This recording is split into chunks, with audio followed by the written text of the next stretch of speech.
Assalamualaikum dan salam sejahtera. Nama saya Imad Farizal bin Syamsu Alam, memegang nomor matriks BE19161072. Untuk kelas tutorial hari ini yaitu subjek pembangunan dan quality hidup. Hari ini saya akan membentangkan tentang My Local State Sabah 2019, yaitu My Stat 9 di Kota Belut. Sebelum itu, izinkan saya menceritakan sedikit tentang apa yang menarik di daerah Kota Belut. Oke. Daerah Kota Belut merupakan sebuah daerah yang terletak di bagian pantai barat Sabah. Kini penduduk Kota Belut terdiri daripada suku kaum terbesar yaitu Bajau, Dusun, dan Iranun. Masa dan jarak perjalanan dari Kota Belut ke Bandar Kota Kinabalu mengambil masa sejam, perjalanan dengan kira-kira 77 km. Kota Belut satu-satunya daerah yang sangat hampir dengan Gunung Kinabalu, selepas Ranau, sehingga menjadi latar belakang sebagai tempat melihat keindahan landscape Gunung Kinabalu. Dari sudut sejarah, perkataan Kota Belut berasal dari bahasa Bajau sama, yaitu kota, yang bermaksud kubu pertahanan manakala Belut pula bermaksud bukit. Rentetan itu, Kota Belut membawa maksud kubu pertahanan di atas bukit. Selain itu, daerah ini turut mendapat julukan nama sebagai daerah Koboi Timur disebabkan keunikan dan kehebatan penduduknya menunggang kuda, kerbau, dan lembu. Tamu Kota Belut merupakan tamu tertua di negeri Sabah dan telah wujud pada tahun 1878 sejak pemerintahan British. Antara tujuan asal tamu ini adalah untuk memudahkan masyarakat setempat untuk bertemu dengan residen dan pegawai daerah, serta dapat memberi peluang kepada masyarakat untuk berniaga secara tukar barang, yaitu sistem barter. Berlatar belakangkan Gunung Kinabalu dan keadaan geografi yang menarik, Kota Belut menyediakan pelbagai tempat yang menarik kepada setiap pengunjung. Sepanjang aliran sungai dari Gunung Kinabalu, terdapat kawasan yang sangat menarik sepanjang sungai yang menjadi tarikan pelancong. Selain mempunyai sungai-sungai yang menarik, Kota Belut juga mempunyai Bukit Bukau yang penuh dengan tarikan bagi penggemar aktiviti rekreasi dan hiking seperti Bukit Bendera Trail, Mon Nungkok, dan Bukit Bongol. Gambar ini merupakan gambar sepintas lalu statistik sosioekonomi Kota Belut pada tahun 2019 dengan penduduk seramai 111,8 ribu orang penduduk. MyStat ini terbagi kepada dua, yaitu indikator sosial dan indikator ekonomi. Saya sebagai pembentang memilih indikator sosial dan bidang internet dan sosial media sebagai statistik dan tajuk pembentangan saya pada hari ini. Kita teruskan dengan slide seterusnya. Internet. Menurut Strauss, L. Anasari, dan Frost pada tahun 2003, internet adalah seluruh jaringan yang saling terhubung satu sama lain. Beberapa komputer dalam jaringan ini menyimpan file seperti halaman web yang dapat diakses oleh seluruh jaringan komputer. Menurut O'Brien pada tahun 2003 pula, internet merupakan jaringan komputer yang berkembang pesat dari jutaan bisnis, pendidikan, dan jaringan pemerintahan yang saling berhubungan dengan jumlah penggunanya lebih dari 200 negara. Masuk kepada media sosial. Seperti yang kita ketahui bahwa media sosial adalah aplikasi yang sering digunakan oleh masyarakat pada masa kini untuk saling berkomunikasi dan melihat perkara-perkara yang menarik. Seperti yang diperkatakan oleh Joyce Kasman Valenza pada tahun 2014, media sosial adalah platform internet yang memungkinkan bagi individu untuk berbagi secara segera dan berkomunikasi secara terus-menerus dengan komunitasnya. Menurut B.K. Lewis pula pada tahun 2010 adalah media sosial adalah label bagi teknologi digital yang memungkinkan orang untuk berhubungan, berinteraksi, memproduksi, dan berbagi isi pesan. Slide seterusnya adalah sebuah jadwal yang menunjukkan statistik terpilih internet dan media sosial daerah Kota Belut Sabah.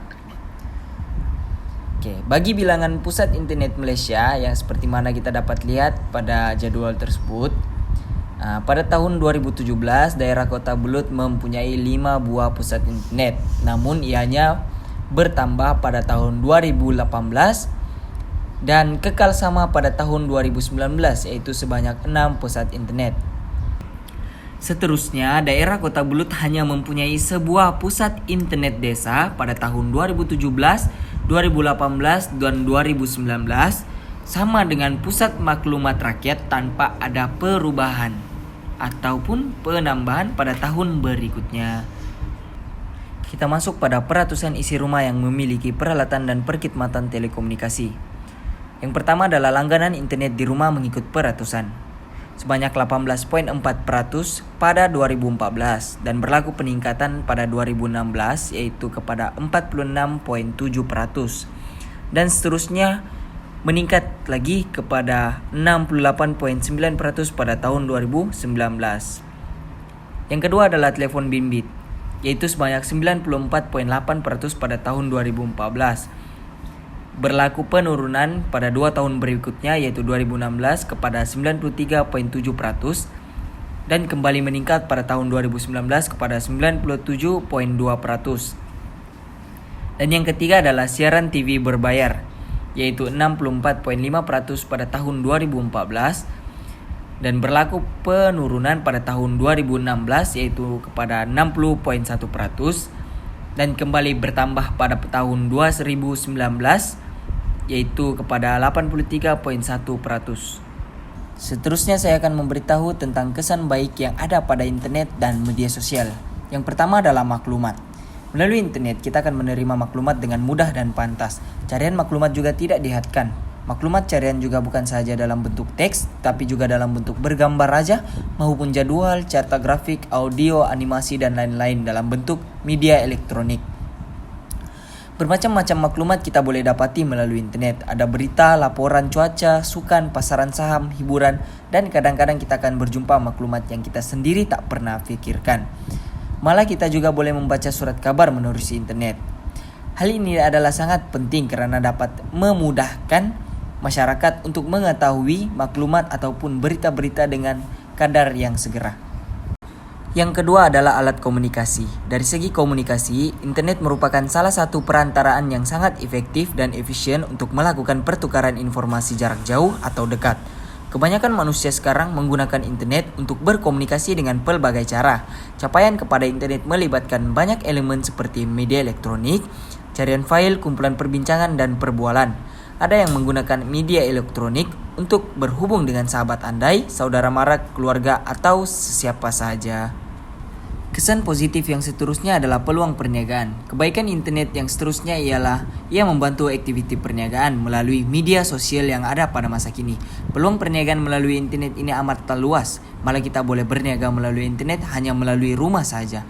Kini ramai usahawan yang muncul dengan hanya menjana uang dari rumah. Peniaga boleh mengiklan dan menjual barang-barang keluaran syarikat mereka secara langsung kepada pelanggan di seluruh dunia. Dengan ini, peniaga pasti akan mendapatkan keuntungan yang lebih banyak. Pelanggan juga dapat mengurangkan kos apabila membeli barang-barang daripada internet. Masyarakat juga berpeluang untuk menjana pendapatan harian dan meningkatkan kualiti hidup mereka. Seterusnya adalah berkaitan dengan teori. Teori yang dapat dikaitkan dengan pembentangan ini adalah teori pembangunan. Teori pembangunan ini adalah teori yang terkenal yang dikemukakan oleh R.W. Rostow. Menurut Christia dan Imam Mukhlis pada tahun 2018, menjelaskan bahwa teori Rostow ini membahas tentang tahap-tahap pertumbuhan ekonomi suatu negara.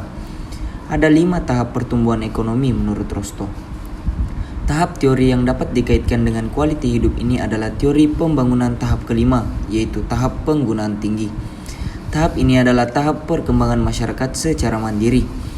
Dalam tahap ini juga, masyarakat sudah tidak lagi membahaskan tentang masalah industri, tetapi menekankan masalah kesejahteraan. Seperti yang kita dapat lihat bahwa semua orang pada masa ini sudah sampai ke tahap kelima, yang hanya membincangkan tentang masalah kesejahteraan mereka dan kualiti hidup mereka.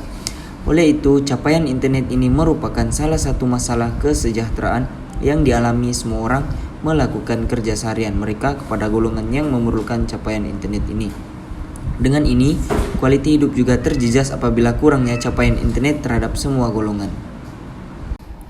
Kerangka konseptual. Melalui kerangka konseptual, semua orang berhak mendapatkan kualiti hidup mereka sendiri. Bagi capaian internet dalam kerangka sosial adalah satu hak mendapatkan. Ianya merupakan satu keperluan sosial bagi semua orang pada masa sekarang.